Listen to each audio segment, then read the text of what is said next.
Ang kulit-kulit mo, iba ha. Tanda mo tong araw na to ha. Ang kulit-kulit na iba dito sa Taytay. Tingnan yung makulit. Yung makulit. Ayan yung makulit. Ayan. Ayan. Naantok na yata ito. Nainitan. Nalalagkit. Bigyan natin ng bib pa niya para matulog na.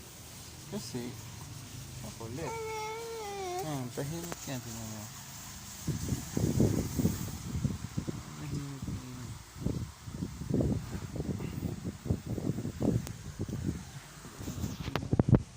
Diba? Tahimik na siya. Tahimik na.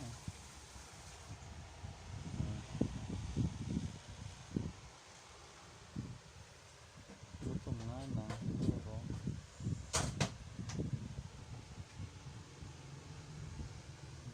Kahit may naingay, tulog na.